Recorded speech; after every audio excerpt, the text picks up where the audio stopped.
Sir నమస్తే. నమస్తే. Film industry మరోసారి బంద్ బాట పట్టింది. అంటే సినీ కార్మికులు ఈ బంద్‌కు పిలిపిచ్చారు. అంటే గత కొన్ని రోజులుగా కూడా దీని గురించి చర్చలు జరుగుతున్నాయి.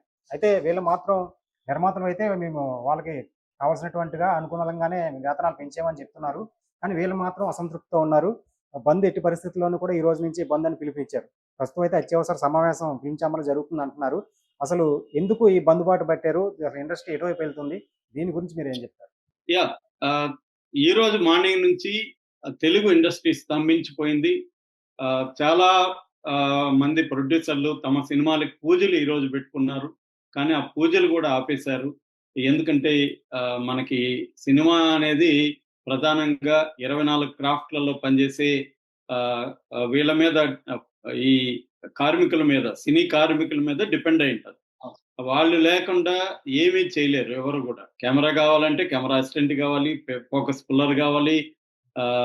సో, అలాగా ప్రతి దానికి art department, costume department, makeup department, production department, food పెట్టాలి. ఇలాగ అన్నీ ఈ ఈ కార్మికుల మీదనే సినిమా ఆధారపడింది. హీరోలు ఎంత పొడుంగులైనా, ఎంత ఇంటర్నేషనల్ స్టార్‌లైనా వీళ్ళు లేకుండా ఒక్క రోజు కూడా షూటింగు ఒక 5 నిమిషాలు కూడా జరిగే ప్రసక్తే లేదు. అలాంటిది ఇప్పుడేందంటే కార్మికులు సమ్మె చేస్తున్నారు. దీనివల్ల ఆల్రెడీ దాదాపు ఒక 30 సినిమాలు ఆగిపోయినట్టుగా చెప్తున్నారు. ఇందులో మనకు 'డ్రాగన్' ఉంది. షూటింగ్ జరుగుతుంది ఆల్రెడీ 'డ్రాగన్'. 'రాజాసాబ్' ఉంది. ప్రభాస్‌ది. 'అఖండ 2' బాలకృష్ణది. 'మెగా 157' చిరంజీవిది.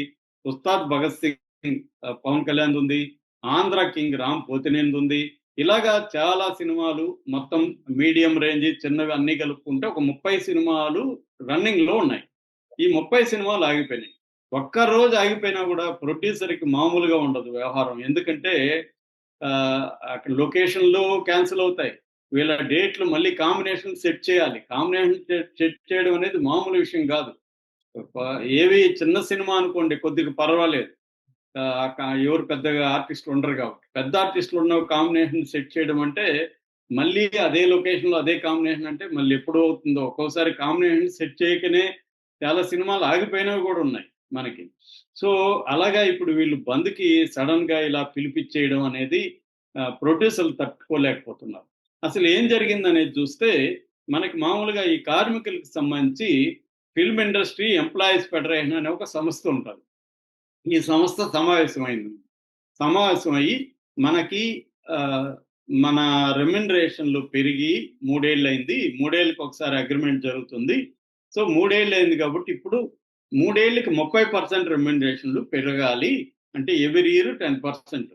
30% పెరగాలి కాబట్టి వాళ్ళే పెంచేసుకున్నారు. వాళ్ళు కలిసి పెంచేసుకొని వాళ్ళే ఒక అల్టిమేటమ్ ఇచ్చారు.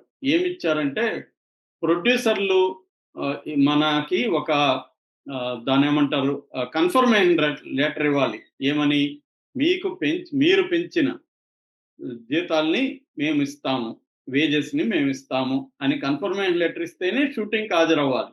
కన్ఫర్మేషన్ లెటర్ ఇవ్వకపోతే ఎవరు గూడా షూటింగ్‌కి హాజరవ్వకండి అని వాళ్ళు డిక్లేర్ చేసేసారు నిన్న. అయితే ఫిల్మ్ ఛాంబర్ ఏం చెప్పిందంటే, ఇదెలా సాధ్యం? మీరు మాతో మాట్లాడాలి ఫిల్మ్ ఛాంబర్‌లో. ఇప్పుడు ఇండివిడ్యువల్‌గా ప్రొడ్యూసర్ ఒకడిస్తాడు, ఒకడివ్వడు. మీ ఇష్టం వచ్చినట్టు వెళ్ళిపోతే అరాచకంగా ఉంటదిది.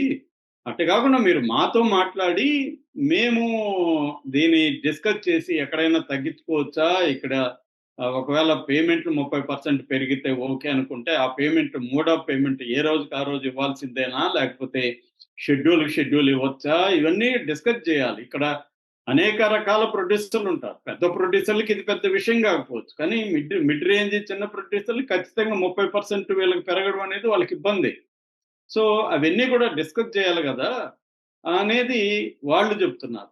అందుకని వాళ్ళేమన్నారంటే ప్రొడ్యూసర్‌లకి వాళ్ళొక ఆహ్, ఆదేశం జారీ చేశారు. అదేంటంటే మీరెవరు కూడా ఇండిపెండెంట్‌గా ఈ బైండ్ ఓవర్ లెటర్ లేకపోతే కన్ఫర్మేషన్ లెటర్ ఇవ్వకండి. మేము డిస్కస్ చేస్తాము. ఈరోజు మీటింగ్ పెట్టామని వాళ్ళు డిక్లేర్ చేశారు.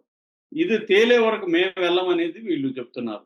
ఇక్కడ ఏంటంటే చాలామంది ఈజీగా ఒక సైడ్ తీసుకునేస్తారు. కొంతమంది ఏం చెప్తున్నారు, కార్మికులు పొట్టగొట్టకండి మీరు. కార్మికులు పెంచడం న్యాయమే గదా! హీరోలు వందల కోట్లు తీసుకుంటున్నారు గదా! అంటున్నారు. కరెక్టే అది. ఆ ఆర్గ్యుమెంట్ 100% కరెక్ట్. కానీ ఇక్కడ పెద్ద సినిమాలు ఎప్పుడైనా సంవత్సరాలు ఎన్ని వస్తాయి? 20-30 కంటే రావు. 150 సినిమాలు మినిమం రిలీజ్ అవుతాయి. మాక్సిమం సినిమాలు మిడ్ రేంజ్, లో బడ్జెట్ సినిమాలే ఎక్కువ వస్తాయి.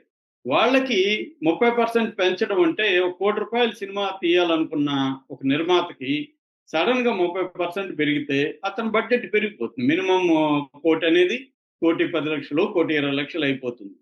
దాంతో అతనికి ఇబ్బంది అయిపోతుంది. సో అతను సినిమాలు తీయలేకపోతాడు. సో అది దాన్ని కూడా డిస్కస్ చేయాలి కదా. ఇప్పుడు 10% పర్ ఇయర్ పెంచడం అంటే మిగతా ఫీల్డ్స్ లో ఇలా పెరుగుతున్నాయా? మిగతా కూలీలు కానీ లేకపోతే మిగతా జీతాలు కానీ 10% ఎవ్రీ ఇయర్ పెంచుతున్నారా? ఫర్ ఎగ్జాంపుల్ జర్నలిస్టులు ఉన్నారు. జర్నలిస్టులకి ఎవ్రీ ఇయర్ 10% పెరుగుతా ఉందా? లేదు కదా. అట్లా చాలా ఫీల్డ్స్ లో పనిచేసే వాళ్ళు ఉన్నారు. వాళ్ళకంతా పెరుగుతా ఉందా అనేది ఒకటి. రెండోది, మామూలుగా జీతాలు ఎవరు పెంచుతారు? యాజమాన్యం పెంచుతుంది. ఇక్కడేమో కార్మికులే పెంచేసుకొని మేము పెంచాం కాబట్టి నువ్వు మమ్మల్ని పెట్టుకుంటే పెట్టుకో, లేకపోతే మేము సినిమాలను ఆపేస్తా ఉంటాం. వేరే వాళ్ళని కూడా పెట్టుకొని ఈ ప్రాబ్లం ఏంటంటే చిన్న నిర్మాత తనకు నచ్చిన ఎవరినో పెట్టుకుంటే వీళ్ళొచ్చి గొడవ చేస్తే ఆపిచ్చేస్తారు దాన్ని. ఇది ఓన్లీ సినిమా ఇండస్ట్రీకే ఉంటుంది అనమాట. ఇది మిగతా వాళ్ళు లేదు. ఇప్పుడు ఒక బిల్డింగ్ కడుతున్నాడు, అక్కడ కూలీలు ఒక 100 మంది పనిచేస్తారు. వాళ్ళ శాలరీలు ఎవరు ఫిక్స్ చేస్తారు? బిల్డింగ్ ఓనర్ ఫిక్స్ చేస్తాడు. ఒకవేళ నాకు 200 నాకు చాలదు, ఈరోజు నాకు 500 ఇస్తున్నాను అనుకో, ఫర్ ఎగ్జాంపుల్ ఒక కూలీకి నాకు ₹1000 కావాలన్నాడు అనుకో, అవసరం లేదనేసి 500 దొరికేవాడిని పెట్టుకుంటారు. సినిమా ఇండస్ట్రీలో అట్లా లేదు. దీనికి కారణం వీళ్ళ వైపు నుంచి చెప్పేది ఏంటంటే, మాకు రెగ్యులర్గా పని ఉండదు, మాకు వచ్చినప్పుడు మాకు సంవత్సరం అంతా వర్క్ ఉండదు, మేము ఎలా బతకాలనేది వీళ్ళ పాయింట్. ఈ రెండు కూడా కరెక్టే, కానీ ఇది అంత సింపుల్ ప్రాబ్లం ఒక పక్క నిలబడి మాట్లాడే అంత ఈజీ అయితే కాదు ఇది. ఎందుకంటే పెద్ద ప్రొడ్యూసర్ల విషయంలో ఇది ఓకే, ఇబ్బంది లేదు. సో దీన్ని డివైడ్ చేసి పెద్ద ప్రొడ్యూసర్లకి అయితే ఇంత తీసుకోండి, ఇబ్బంది లేదు, చిన్న ప్రొడ్యూసర్లకి కన్సిడర్ చేయండి అని చెప్పాలి. అవి చెప్పే వాళ్ళు ఎవరు లేరు ఇక్కడ. ఎందుకంటే వీళ్ళు ఒప్పుకోరు అనమాట అట్లా దానికి. సో అది ప్రాబ్లం అనమాట. సో దానివల్ల వీళ్ళు ఇప్పుడు గొడవలు చేస్తున్నారు. దీంతో ఏంటంటే నిత్యం ఘర్షణలు వస్తాయి. పైగా ఏ రోజు పేమెంట్ ఆ రోజు ఇవ్వాలనేది కూడా ఇప్పుడు తీర్మానం చేశారు వాళ్ళు. ఏ రోజు ఆ రోజు పెద్ద ప్రొడ్యూసర్లు ఇవ్వగలుగుతారు, కానీ చిన్న ప్రొడ్యూసర్లు ఇవ్వలేరు వాళ్ళు ఏ రోజుకి ఆ రోజు. సో అది ప్రాబ్లం అవుతుంది అనమాట.